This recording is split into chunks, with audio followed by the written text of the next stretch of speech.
Welcome to the latest episode of 305 Vox Populi here in the studio in St. Thomas University. And with us today, we have Jaime Gutierrez. How you doing, Jaime? Yeah, I'm doing good, Manny. How are you, brother? Appreciate you coming on. So to break the ice, and something I wanted to talk about, because Jaime has an incredible career. I mean, you're talking about Telemundo Deportes. Yeah, Telemundo Deportes for a couple of years. Yahoo, ESPN for a couple of years. ESPN, right? And now FIBA. Yes, one of the persons helping run basketball in the Western Hemisphere, the entire Western Hemisphere when it comes to basketball. Jaime has a hand in that, and I've seen it firsthand. The other day we were with the Canadian national basketball team, the 5th best team in the world, and it was pretty cool. But there's another story that I wanted to kick off with Jaime because he's a very humble man. I mean, he's done a lot of great things, but there's one part of him that story doesn't get told a lot, and I think it should.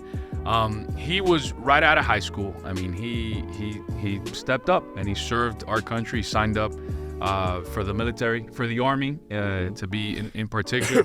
But when the United States got into a war, the Iraqi Freedom Operation, Iraqi Freedom. And he was one of the first people on the ground in Iraq in 2003. And this is before Congress made changes to the Humvees and all that. So talk to us about why you decided right out of high school to serve our country, which I think is so honorable. And because of folks like you is why we have the freedom to have a podcast like this in a university like this that is a faith-based institution, and we could say whatever we want, we could think whatever we want. And I think big thank you to you. But what's that why? Well, the why was, first, my dad was in the military back in Colombia when he was a child, when he was younger. And then, here, obviously, I wanted to find some sort of direction, to be honest with you, a direction of where we grew up. It was difficult. So I saw a pathway, to doing something that could serve both ways, me serve the country and the military, and then, finding ways where I could also, take advantage of some of the programs they had put in place, like the GI Bill, veterans, to buy the housing and stuff like that. So I said, okay, let me find a way to better myself as an individual. I didn't do very, very well as a high school kid, I'll be honest, but then going there helped me, find a way, find a path, and eventually, every single inch matters in life. So it helped me get to that place and then to the next place and then to the next place. So, my why was basically to better improve myself as an individual, and that's exactly what it did, because like you said, after serving in Iraq,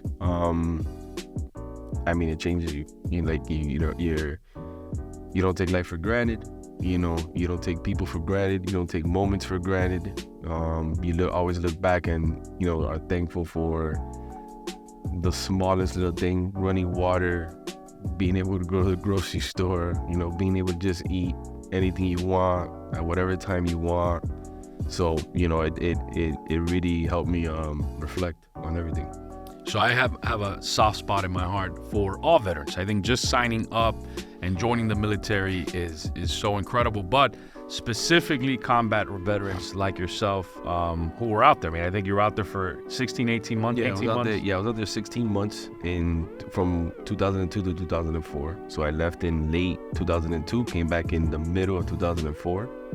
Qusar, like south of Basra, which is the main city of that area, and that region of Iraq is very south. So it's basically maybe 45 and 50 minutes away from the Kuwaiti border too. So it was very close to that border. The reason why we were always able to kind of go back and forth between that area of Iraq and Camp Arifjad. That's what it was called. Got it. So you talked about how your military service changed you as a human being, but how did your service help you with your path in life in your professional career, right? When you went through everything that I just stated, right? From Telemundo to Yahoo to ESPN and now FIBA. Yeah, so obviously I had an interest for media per se and music when I was a kid. and sports, obviously. I played middle school. I was part of the middle school basketball team here. I was part of the high school basketball team here. So sports was already like ingrained in me. But how did that help? That basically, like I said, it helped me gain that pathway of, I was able to go to college. I was able to go study what I wanted to study. And then obviously kind of like, again, it opened small doors. I was able to intern in a few, places, that opened the door for me and gave me an opportunity to, basically whet my beak in what I liked, and like you said, that took me, after a while, after going to school and grinding and internship, it took me to my first place, which was Telemundo, back in 2010, I think it was, or 9, 10, 11, something like that. And I started off in entertainment.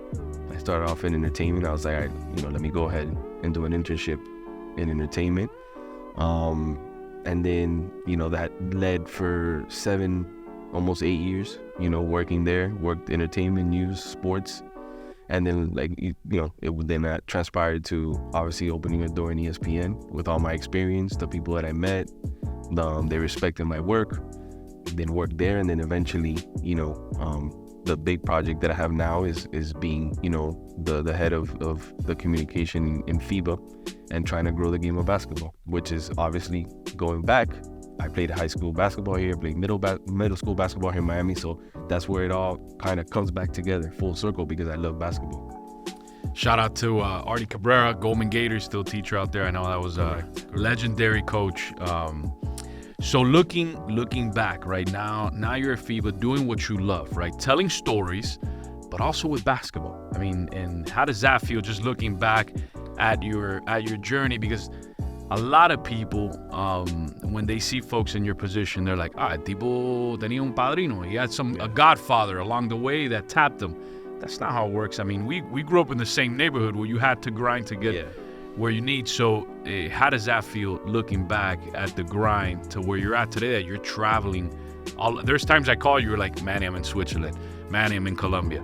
Manny, I'm here. Manny, I'm there. And I'm like, man, that's amazing. Yeah. So look, man, you hit a good point, because I don't knock anybody who has people who help them get placed there or help them take advantage of who they know, because and at the end of the day, in this business or in a lot of other business, it's who you know. In my case, you're right, I didn't know anybody. Like, this was I built myself from the ground up, like straight up. Like, my parents, were immigrants, both of them. They didn't know anybody, they didn't have no money, you know what I'm saying? So whatever my legacy is, or whatever my people respect of what I do, it was built from the ground up. Yeah, I grinded, I worked, I gained people's respect, I gained people's, just everything that they wanted to do. I gained their respect on, like, okay, he respects what I do, I respect what he's trying to do, and it just happened to work. And yeah, like, the position I have now, it wasn't something that was given to me. I didn't know anyone in FIBA, somebody did recommend me or say, hey man, this is a good guy, and he worked in the NBA, and it just boiled down to, like, the luck too. It's 50% luck, 50% skill. That's what I always tell people, 50% luck, 50% skill. No, that's powerful, man. And I know part of what you love is telling stories, and being in FIBA, talking about basketball and telling stories. I think something happened not too long ago, right? You told one of the greatest stories of Miami-Dade County's history. And one of the issues that we have in Dade County is that we have so many stories that don't get told. I mean, we're talking about Chris Corciani. I mean, his story really hasn't got it told locally, right? But you did something really, really great. And the late, great Shaggy Rodriguez, legendary coach, not only in Miami, but you're talking about the Caribbean, well-known throughout the country. And had one of the greatest runs of a high school that a high school coach can ever have, right here in Dade County, and changed kids' lives. Udonis Haslam, who just retired a couple months ago, yesterday, it was one of those folks. So Jaime did something that nobody thought was possible. Put together something called the Asylum. I see the shirt on there. Winning awards and film festivals. I think last night. Was it last night? Yeah, last night. It was at the Fort Lauderdale International Film Festival. So a big thank you and a shout out to the festival for having the film. And yeah, it was a tall task to say the least to get that. It took almost 5 years, if not 5 years to make. And during that time, like you said, we lost somebody that was very deep into the basketball community, which was, Shaky Rodriguez. Marcus, everybody knows him as Shaky. But yeah, Udonis is in the film. Obviously a legend here in Miami. Frank Martin, obviously great coach right now in UMass. He's in the film, and a bunch of other guys. Brent, who you've had on Brett Wright, had on the podcast. He was on the film. He was there yesterday as well. He went to support. Steve Blake was my Miami Laker, who you put in the Hall of Fame. Last year, I believe.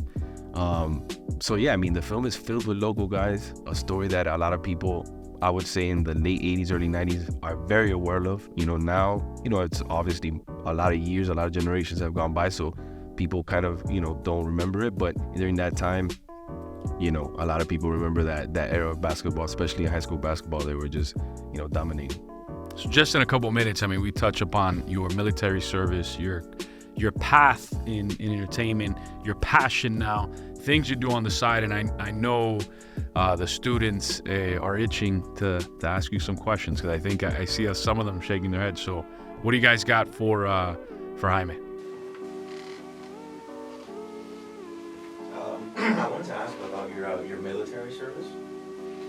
What would you say it was like one of the most harrowing experiences you had as a soldier? Because I know obviously some stuff goes down, and you were a combat veteran. I mean, experience-wise in that one, I guess not knowing if you're gonna come back would probably be the one, I was 19 at that time too, so I was a wild child,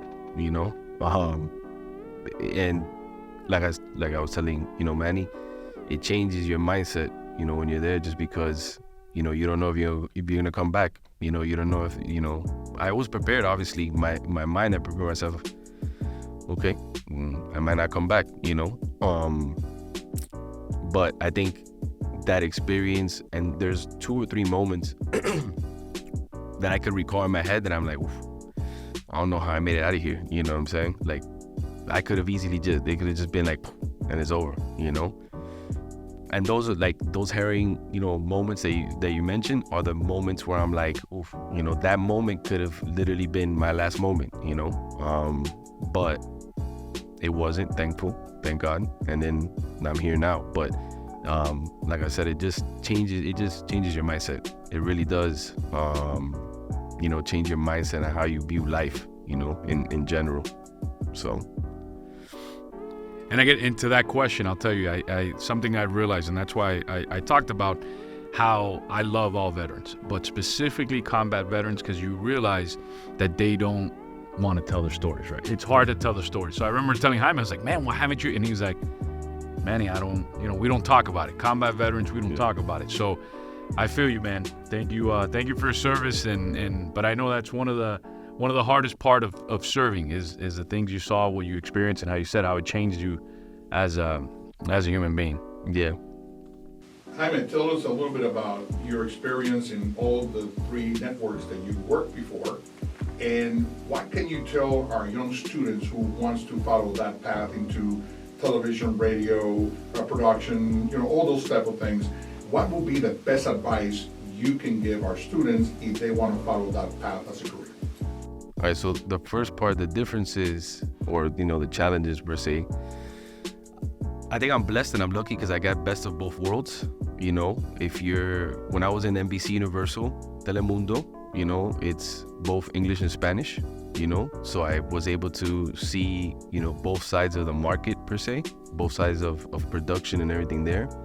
So that really prepared me for what the English market and the Spanish market is. When I went to ESPN, I exclusively worked on English, so I was more on, NBA Countdown and Sports Center and the Scott Van Pelt Show and all that other stuff. And that was obviously some of the stuff I took from working in Telemundo, NBC Universal with NBC Sports, and now getting to FIBA, right, International Basketball, it's basically, I would say, the opportunity to bring everything to the one place where, like Manny said, is the representation of the whole Americas, where there's English, there's Spanish, you know, there's Caribbean, there's Central, there's Canada, everything, you know. So I understand how the different markets are, the different demographics, the different people, you know. I think that would be something that all those three, you know, taught me to get here.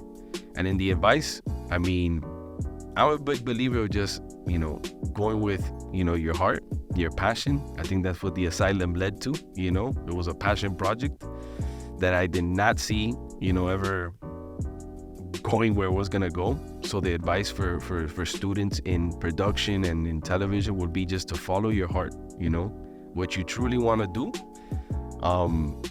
You know, because I think that's where you're gonna be the happiest, you know. Money's gonna come, and then you'll be able to, you know, to do what you want to do or kind of adjust how you want to adjust. But sometimes when you just go for the money, you're gonna end up unhappy, you know. So I mean, my thing has always been that, like, try to follow, you know, what you really are passionate about, and then you'll be happy, you know. I think as I get older now, and I think I told this to Manny, it's like, I just, you know, I'm just like, I don't really care for the money, you know. I really just want to be, I just want to be around what I love, you know what I'm saying? And that's hard to hear for a lot of people, because, you know, everybody needs money to live, you know, everybody needs money to pay the bills, to do this. But again, I've been very lucky and very blessed to be where I'm at. I don't take it for granted, because I know it could be gone tomorrow. So yeah. I have a question on I watched the film, phenomenal film, The Asylum. I really do have a question on where did it start? Like, what was the beginning of all this? What coffee shop were you at? What bar? Like, what made this a reality? And I just for this sake, the thought process was also this, because I would think about it from a creative standpoint. You have not only success, but you have drama. So it's like it's a novela. It really is a great story. Damn, I mean, okay. So the idea popped in my head, I would say, after having a nice run in NBC and Telemundo from doing different projects, you know, working Super Bowls, NBA Finals, Olympics, all that, you know. And I said to myself, okay, what do I want to do for myself? You know, what do I want to do that's like for me, you know? And I'm not gonna lie, I was in a corner, and our old building of Telemundo, and I just started scrolling through my head, and I'm like, the Miami High Project. Literally, that's how I was. I was like, the Miami High Project. Like, nobody's told the Miami High story, you know? Like, and I said, well, I know the coach, because the coach who coached me was part of that generation. And I said, I gotta talk to Shaky, you know? And like you said, coffee shop, this and that. I literally went and sat down with Shaky in a breakfast in Miami Lakes. And I told him, yeah, Shaky, I want to do the Miami High story. He's like, you got my seal of approval. And I'm like, all right, let's do it. So that literally is how. Were you kind of scared to ask, because you know it comes with some baggage, the question? Or No, I wasn't scared to ask. I was scared more to get the no, you know, because I know of the story, you know, and I know some of the guys, and playing in that generation or that era too, I understand. So I know that a lot of them will be reserved to tell the story, which they were. You know, there was 2 or 3 guys who didn't want to talk. But at the end they talked, but were very reserved. Even Frank was very reserved to tell the story, because, you know, that impacted his life a lot, you know. It almost completely derailed his life, you know, of being accused and doing this and doing that, you know, and that's not cool to hear, you know. And I think that a lot of guys didn't want to relive that moment again, you know, which is tough, you know, especially when you have that situation where it almost, you know, derailed a couple guys' lives, you know, not like, oh, a time or a year or 2 lives, you know. So I think a lot of those guys didn't want to, you know, relive those moments, but at the end of the day they did. and I'm very thankful and grateful because, like you said, it was a very, very good documentary that had a little bit of everything. I'm sorry, I know you guys probably have other questions, but do you believe that the fact that as time's gone by, a lot of the stuff is actually kind of legal now, makes it a little easier, especially like, you know, the recruiting part? Yeah, with everything, I mean, the population obviously in Miami has skyrocketed. So, I mean, so condensed that you got to have schools everywhere. You know, you got to try to open up another high school here, another middle. So that plays one part. I think also the fact that, you know, sports has become more and more prevalent in all levels, you know, high school, college, pros. You have more pro teams than you had back then. You have more college teams than you have more high school. So yeah, it makes it much easier. It makes it like everybody's like, yeah, you know. But at that time, you know, it was like, oh, well, like, you know, why is this guy going to this school, you know? But like in the documentary, you know, and I'll never forget, you know, Frank says, like, do you really want to go to a losing school? Do you really want to go learn somewhere where is a failure? Nobody wants to go to a place or an institution that fails. Everybody wants to be a winner in their own way. So Miami High, as Manny knows, was the winning institution. So I wanted to go to Miami High, but I couldn't make it. Why? Because I wasn't good enough to play at Miami High because there was another 100 players lined up waiting to go. But look, I wanted to go to Miami High. I'm admitting I wanted to go to Miami High and play. So, I mean, the fact that, they recruit, nobody, you know, they didn't recruit because nobody recruited me. But I wanted to be there. I wanted to go. I wanted to play at Miami High. Even if I was the 12th man on the bench, I wanted to play. So. That's awesome. I saw some hands up. You mentioned it took about roughly 5 years to film. So what was the most challenging part throughout those 5 years, and how did you overcome that? The most challenging part of the asylum in 5 years, I would say getting the people I really wanted in the documentary to be part of the documentary, because there was a couple guys who don't live in Miami locally, so I had to, you know, fly to them or go to them. They had to make time, and they also had to want to be part of it, you know. Especially two of the individuals who kind of were iffy that they don't live here. So it was very hard to kind of like sit down with them and be like, hey man, you know, do you want to be part of this? This is why, blah blah blah. And I think that was the most challenging, you know, part of making everybody believe that this is for the greater good of the city and basketball, you know, which I think it has been, you know, because everybody's really liked it and enjoyed it. That's awesome. Any other questions from the students? We got one last one from El Profesor. We got two questions and we'll close out with Luz. Real quick, from your FIBA worlds, what's the country that has surprised you the most that has basketball fever? They're like, oh my God, basketball is that big here? Bahamas is number one. You know, they obviously have NBA guys, you know. Buddy Hield, DeAndre Ayton. Yeah. Eric But Gordon. they, you know, I think that they do a good job of trying to, you know, push their basketball, you know, across the world. You know what I'm saying? That doesn't take away from any other region or any other country, you know, because all of them try their best, you know. But they've been fortunate that some of the guys who have played have gone on, you know, to play in the NBA and become stars like Ayton and Hield and stuff like that, and that's awesome. I want that for Colombia. I want that for Puerto Rico. I want that for Venezuela. I want that for Dominican Republic. I could, you know, I'm a basketball junkie, so I would prefer that from 1 to 42, 43, how many countries we have on the side, we are the best, you know, because I just love for my people to be the best, you know.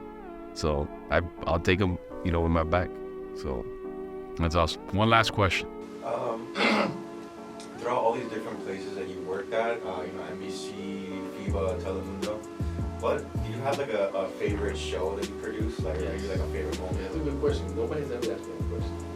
It will be Sunday Night Football. Sunday Night Football on NBC. And the reason is, and I hope he sees this too, Fred Gaudelli. Fred, if you guys look him up, Fred Gaudelli is the executive producer, was the executive producer. He's moved on to, you know, other things now. But Fred Gaudelli, at that time, was the executive producer of NBC, Sunday Night Football. And the man is a freaking genius, you know. I admire him. I take him as one of my mentors from the business. He he doesn't like. He think I'm humble. He once was on the Dan Patrick show, and Dan Patrick asked him, so what do you do with your 25 Emmys? He's got 25 Emmys. He said, I have them in the storage in the bottom because I don't like to see them because that doesn't mean nothing to me. I want to win another one. And I mean, I'm like he doesn't care. He just wants to continue to work hard. And I mean, like, that guy is he made that show so like great, like cool, and like you could be whatever you wanted to be, and that's why it's been like a novela on Sunday night. Everybody knows what Sunday Night Football is, on NBC on Sundays. Everybody goes to it to watch it because he made it so great. Good question. So moving on, anything you got, any questions you got for us, for me, for the students? I mean, we kind of turn it around. We give you an opportunity, right? So actually, a question for you. What did you think of the film? The Asylum? Yeah. Oh man, I'm a basketball fan, especially back then. Just hearing Shaky, my dad would even talk to me about Shaky. It's like how legendary, what he meant for Cuban Americans, right, and success. Because not only in high school, when he became a Division I coach, to be an immigrant who became a Division I coach, it was impossible. And for him to break through that, to kind of open the doors for everybody else. You're talking about Tony Pujols, you're talking about Frank Martin, all these different folks that now have had that opportunity. But I don't think he gets enough credit for that. And you touched upon in the film everybody that he touched, which is pretty cool, right? When God gives you a platform, we all have platforms in life, and we have decisions to make, right? Keep it to ourselves or uplift others, right? And Shaky, similar to you, right? Very, very good at that, and bringing people up and helping them. And that told that story. Maybe it wasn't on purpose, but the story talked about how Shaky gave everybody that platform to change their life, right? From Frank Martin all the way down, Anthony Grant, Artie Cabrera, I mean, just all the players, everybody, how now as adults, they realize it. Like, man, Shaky gave us that platform to take us to the next level. So he used what God gave him. So that's what I took away from the film. And I was like, man, that was powerful. So it was pretty cool because my kids got to participate in one of his summer camps like 4 or 5 years ago before he passed. And man, just learning from him was really cool. But yeah, that film, kudos to you. I know now your challenge is you can't stop, right? Now you've unleashed the storytelling side, right? Before it was behind the scenes, now you're in the front. What's the next story that you're gonna tell? And I'm flipping it around. I shouldn't be asking that question, but now. Hey, put me on the spot. No, look, there's 2 projects that I have in mind, that I like to do, basketball related. One I'm not gonna mention because it's extremely high level. Like it'll if I breaking news. Breaking news right here. If I were to get it, it'll break the internet. Seriously. No, I'm not lying. That's awesome. Seriously, it would. That's awesome. And then the other one, it's more like another, not local, but like, very basketball generated kind of local, but not here in Miami type of story that, I mean, a lot of people would also find big interest in. But yeah, there's 2 that I'd be interested in directing or producing, just because I know I would put my 100% behind it, my effort to like make it happen, just because I'm, again, passionate about basketball. I'm passionate about that storytelling right there. That's awesome. So in closing, any words, motivation, inspiration to that next Jaime Gutierrez who's on the grind, who's maybe now in one of those small studios, working behind the scenes as an intern?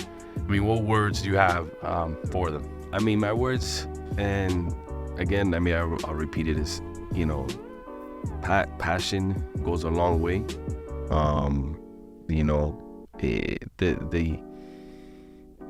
The passion for what you have or you develop, or where your career takes you, whatever, is key. The passion is key, because whether you're a producer, a writer, a director, a chef, a driver, man, if you do it to the best of your ability, someone is gonna notice. One person is gonna notice. One person is gonna notice and be like, and then you never know, that one person may change your life. because that's what happened to me. That's what happened to me. One person totally changed my life in television. Her name is Carolina Maggie. She used to work at Telemundo NBC, and she saw me.